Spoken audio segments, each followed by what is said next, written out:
This is a messy story. A man with a bright future ahead of him mysteriously vanished. Friends and police continue to search for answers.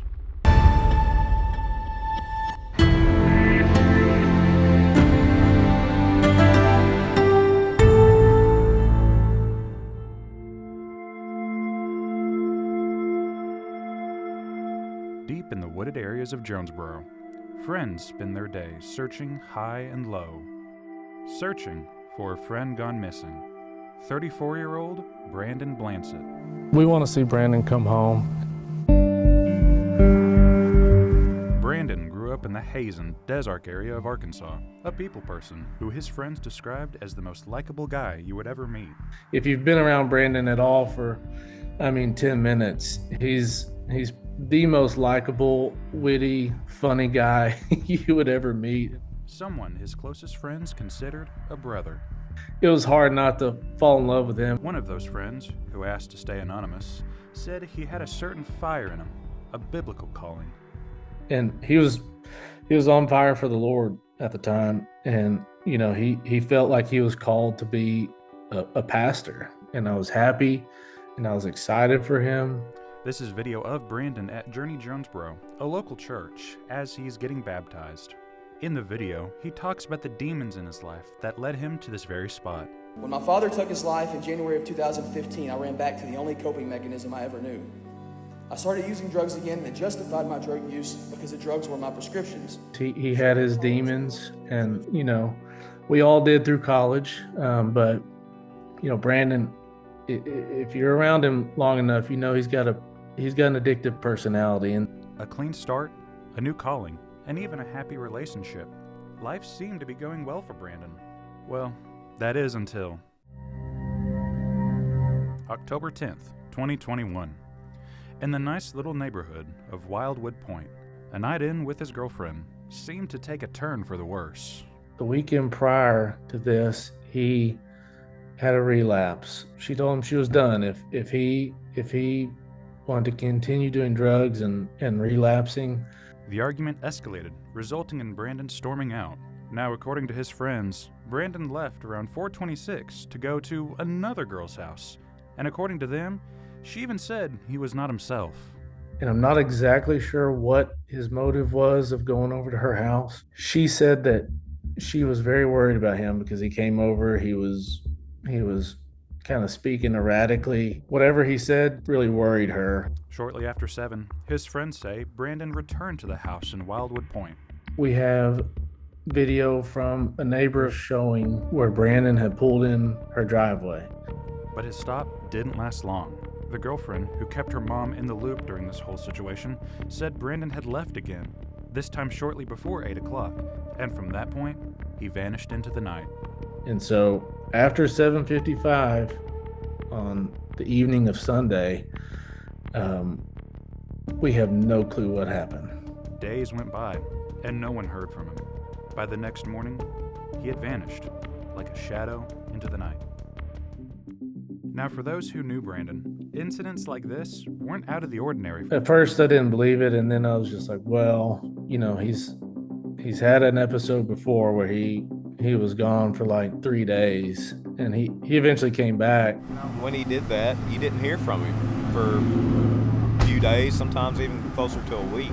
So that was kind of where my mind went when I first heard about the events that happened on October 10th. 4 days later, officers said the girlfriend stopped by the Jonesboro Police Department to file a missing persons report. Sergeant Joe Robinson works with the Criminal Investigation Division for the Jonesboro Police Department. At the time, he worked on all the missing persons cases, including Brandon's, and the search for Brandon began. Friends from all over came to the area surrounding Wildwood Point. We never found anything, and so at that point, during this whole time frame, we were trying to get information from JPD, all the traffic lights that have cameras. Do y'all have anything on there? Is there any way you can scour those for any evidence? We were knocking on doors with Ring doorbells in the area. There with, I want to say we had about 16 of our detectives out searching and on a drone and which there was an issue with the drone there being that close to the airport. That went on for, a couple weeks. We would search whenever we could, and we would try to get people together on the Facebook group, say, hey, these are the dates that we're looking at going out and looking. These are the areas that we haven't canvassed yet. Whoever wants to volunteer to search this area, this is where we're going to be, type deal. As anyone would when someone goes missing, one's first thought would be to call, but it turns out it wasn't that easy. Well, an important detail before he stormed out the door, at around 7:55, he had thrown his phone in the microwave and turned it on, and so it destroyed his cell phone. Jonesboro police attempted to widen their search with a silver alert from Arkansas State Police. Unfortunately for them, their request was denied. I didn't receive an explanation, just it didn't meet the criteria and it wasn't being issued, so. Searches continued, utilizing every outlet friends and police could think of, from volunteer groups like EquiSearch to the local news outlets. Tomorrow makes 6 months since 34-year-old Brandon Blancett went missing. Each search seemed helpless. Man, it was just really disheartening,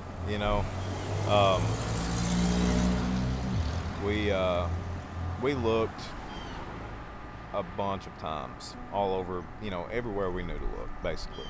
And just nothing, no evidence of anything even. No clothing, no shoes, no white tieless hat, none of that.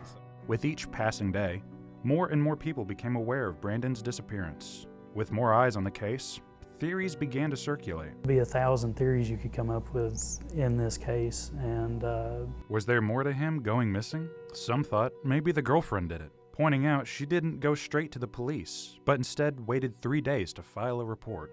I don't know if she was trying to protect him, so he didn't get in trouble for being on drugs, and give him, time to sober up before she notified police. As any concerned friend would, they worked to find him before getting the police involved.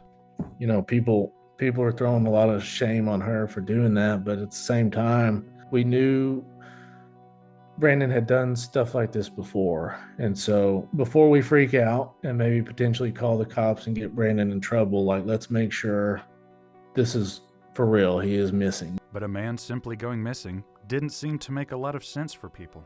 Enough people pushed for a criminal case. So much so that by early April of 2022, Robinson reached out to the prosecuting attorney's office to consider taking on the case. Is there anything that would lead y'all to think of a criminal investigation aspect of this? And they said no, not at this time. But who was this girlfriend? Friends of hers and Brandon said she was a sweet girl. When people online quickly pointed fingers at her, her friends came to her defense. She had a lot going on. So, I couldn't put myself in her position and say I would have done any better, because, she had a lot on her mind. But what caused people to put the blame on her? Was there something about this that seemed out of the ordinary? So there were some family members who had their suspicions, and it could definitely change the way you react, but she was under a lot of pressure and a lot of hate from social media too. I can't turn an investigation into something where I don't have at least a little bit of evidence or proof that, something that he was murdered. I don't know. I try to not think the worst about her because I really don't know her.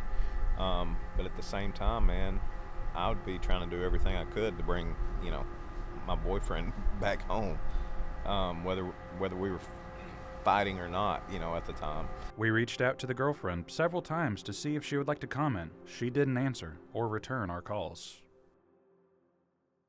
Time moved on. The Wildwood Point area, the area in which searchers spent days, even weeks in the woods looking for Brandon, began to develop. Still no trace of Brandon, but Robinson said that doesn't mean leads dried up. Some tips would soon be uncovered, like skeletal remains. An anonymous source reached out to the Jonesboro police and told him the bones were buried at John 316, a place for recovering alcoholics. A place where Brandon used to stay. And was kind of from what we gather, yes, he had been there for treatment and had done very well there. With the help of Arkansas State Police and the FBI, they quickly conducted a search, only to find nothing. A dead end. Sightings popped up here and there, surprisingly, even in places far away from Jonesboro, places as close to Mammoth Spring, all the way to Katy, Texas. No results, but it begs the question, how far did he go? It's really challenging where somebody just ups and walks off into the night, so to speak. You know, we've really gotten spoiled in investigations as far as, you know, like using electronic devices. Well, he didn't have his to try and track. But as for now, all that's left to do is move on. We have families, we have jobs, we have lives too that we, you know, are trying to do our best in that regard. By that is, how often do you guys look at this case? No, like I said, every day. Trying to come up with something new. With little progress made on the case, one could be left wondering how it played out differently. Robinson says while he understands why the girlfriend held off on reaching out, if she had come to them that night, it would have been a different outcome. Hindsight's always 20/20, right? I'm not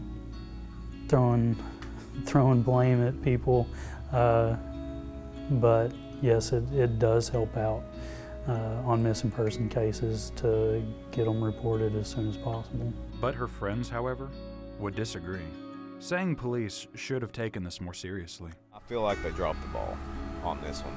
I feel like if they were more involved in the beginning, we may have been able to find something to go on. I can see where they're coming from, you know, but again, we're already a little bit behind, and then we can physically look for him. We put out information looking for him.